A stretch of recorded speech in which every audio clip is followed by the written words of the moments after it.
Faleminderit, zënë kryetare.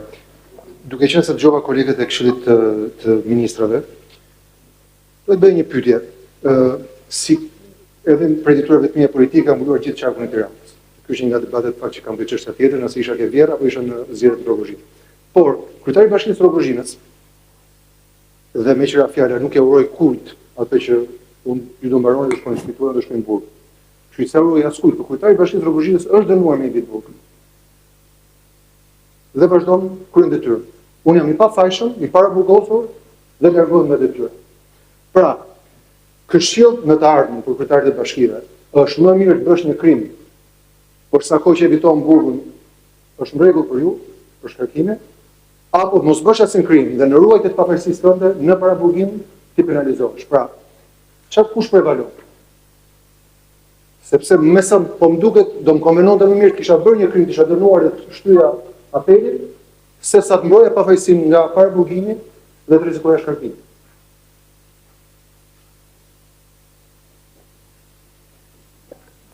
Është një pyetje që kjo është në kalimit të çështjes së politikimit, nuk mund të shprehni për një kryetar bashkie për një çështje që profesor Këshillit të Ministrave në këtë moment nuk e njeh çështje. Patjetër nëse do të kemi një vendimmarrje të mëvonshme, do të kemi edhe ne sjelljen tonë dhe negatimin do të kemë për kasën në përputhje me rrethanat të parishit. Tani miku im profani juridik këtu duhet isha unë, se unë s'kam mbaruar për juridik.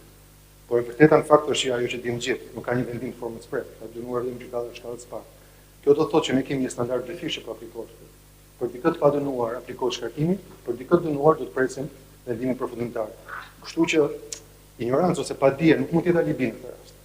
Ky është, siç e thatë ju, në fakt i njohur botërisht, edhe unë besoj që përgjigja u sqarua.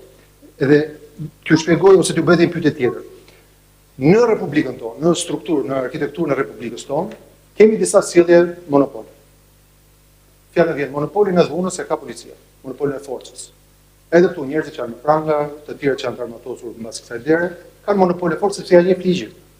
Monopolin e përdorimit të armëve të rënda e ka ushtria. Në një ligj. Ata mund të përdorin tanqe, helikoptere, avione kështu me radhë. Monopolin e dhënies drejtësisë ka gjykata. Gjykata ka monopoli e dhënies drejtësi. Nuk është se japin çdo institucion jep drejtësi, por në gjykatë kryesisht përfundojnë rastet për të dhënë drejtësi. Siç kam kuptuar vetë, monopolin e shkatrimit në jetë publike ka prokurori posaçëm. Prokurori posaçëm mund shkatërrojë jetën publike. Tani në këto sjellje monopol, ju praktikisht nuk prisni për një vendim gjykate, por jeni gati që monopoli të dikujt që i është dhënë me ligj ajo, për të shkatruar jetën publike dikujt të jepet prioritet, duke sakrifikuar një kryetar bashkie, një antar të komunitetit, një aktivist, një shërbëtor publik në këtë rast, dhe jo monopoli të gjykatës për të drejtësi. Kjo është një gjë që më shqetëson. E di pse se edhe në natyrë, edhe në botën e egër, ka disa kode. Fjala vjen, nëse je një tuf pulash dhe të vinë hienat, pulat e tjera vrapojnë edhe lënë që ta hanë pulën që kapën hienat. Por në një tjetër habitat, elefantët sillen ndryshe, elefantët sulmojnë hienat. Dhe këtu pyetja është, jeni pula apo jeni elefant në këtë histori. Pra, edhe natyra na jep ca instinkte ku na duhet që tregojmë dhe jo. Kërkojmë që të ruajmë etikën, domethënë. Absolutisht. Gjithë këto elemente, jo, e kuptoj alegorinë edhe është një butafori për treguar që ta mbajmë brenda jemi shumë mirë. Seanca ka shkuar shumë mirë, ne jemi besoj gjithë kemi pas mundësi të debatojmë. Jemi vjetër, kemi bërë reforma pafund. Të bëjmë pyetje, të lutem në lidhje me objektin. Pyetja në lidhje me objektin është në sjelljet monopolistike që kanë forcat ndryshme ose aparate ndryshme në Republikën e Shqipërisë. Ju anoni për të mbështetur sjelljen e prokurorisë që ka monopolin në shkatrimin e jetës dikujt, edhe pa vendim, apo tentoni që të respektoni monopolin që ka gjykata për vendosur drejtësi dhe për i pasur vendimtarët të vendimit. Nderuar pyetjen. Në fakt, Këshilli i Ministrave operon dhe ka kompetencat e veta për saktuar qartë në kushtetues e në ligjet në zbatim.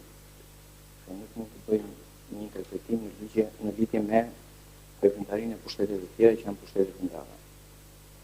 Dhe në këtë seancë dhe në këtë sallë objekti i gjykimit është pikërisht çështja e vendimit të shkarkimit të kryetarit të Bashkisë së Tiranës. Përtej këtij argumenti ligjor nuk kam se çfarë të shtoj tjetër. Dhe në finale, nëse zonja nderuar gjyqtar do më lejoj t'ja huazoj pyetjen që ajo më bëri mua për të bërë ju. A do kishte ndryshuar në gjë nëse unë do ftosha në vendimin e Këshillit të Ministrave? Këtë nuk mund ta di. Por ditë them që prap forca e argumentit njerëzit i ndryshojnë, njerëzit hapin veshë, dëgjojnë. Për shembull, nëse do t'ju thoja që jam në një konflikt hapur interesi kanadian me një prokuror për cilin ka pasur debate për një ligj ndërtimi. Ndoshta nuk do ishit aq nxituar thoni, "O, prit pak." Ndoshta do të ndërhyjmë ligjin e konfliktit të interesit, që një kryetar bashkie ose një prokuror nuk mund të hetojë njëri tjetrin në momentin që ka një konflikt hapur interesi. Nëse do ju thosha për shembull që jam këtu për një njeriu që s'ekziston, një Nesti Angon. Ndoshta Këshilli i Ministrave do më dëgjon. Dhe do thoshte prit pak. Sa Nesti Angon mund dalin për secili për nesh të thurit, lloj intrigash, ne automatikisht do të lëshojmë njerëzit tek hiena apo do themi prit pak. Kë do kallëzoj unë për kallëzim të rënd, nëse kjo histori nuk është kështu. Pra, nëse do t'ju thoja këto, ndoshta Këshilli i Ministrave do thoshte, "Hey, prit pak. Kjo është një mundësi e jashtëzakonshme për të filluar një iniciativë ligjore, për të mbrojtur kryetarët e bashkive." Po t'ju thosha që shumica e kryetarëve të bashkive janë në një presion konstant për të futur gjithë fisin e disa prokurorëve të posaçëm punë. Dhe nëse do t'u aprovoja që kjo është e vërtetë në Bashkinë e Tiranës, ju do shqetësoheshit, që ju do thoshit si janë të pambrojtur këta njerëz. Ju kërkojnë prokurorët e posaçëm në ndërtim, ju kërkojnë të fusin gjithë fisin punë dhe kur sua bëjnë, i thon avokatit të kryetarit të bashkisë, ja tregojnë aty. Po ti binet këto histori, pra, prandaj them që dëgjesa do na mundsonte që të flisnim pak, edhe që të dëgjonim historitë se unë jam burr. Dhe mos t'i lejohet monopolit që dikush ka për të shkatruar jetën, t'i mbi vendosët monopolit gjykatës për të dhënë drejtësi. Faleminderit.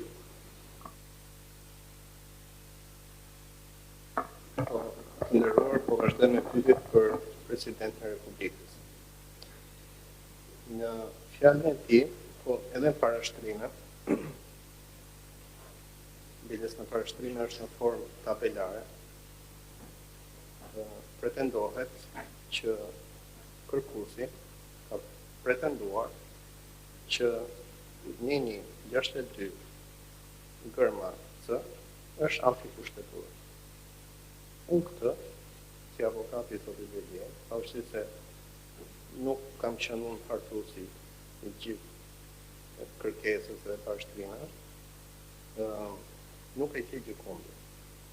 Kështu që pyetja e parë, edhe si sfidë, është në cilin faqe, cilin paragraf evidentohet, sepse unë nuk e kam parë gjykimin që ne kemi pretenduar antikushtetueshmërinë e një 162 gërma C të ligjit 139.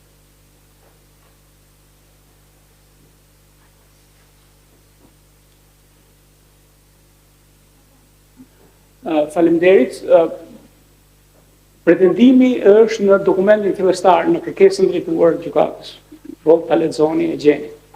Por e vetëm kaq, si pretendim, si fjali ishte edhe sot këtë në seancë, kur zbahet procesi verbali do ta gjeni.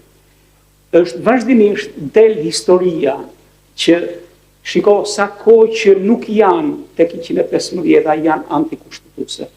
Sepse 115-a ka shkakun e vetëm kushtetues për shkarkimin. Del vazhdimisht. Në parashtrimet tona është thënë kërkuesi nuk e ka paraqitur si kërkesë ndaj gjykatës kushtetuese. Sepse për ndryshe baza ligjore e kërkesës do ishte tjetër, do ishte neli 131.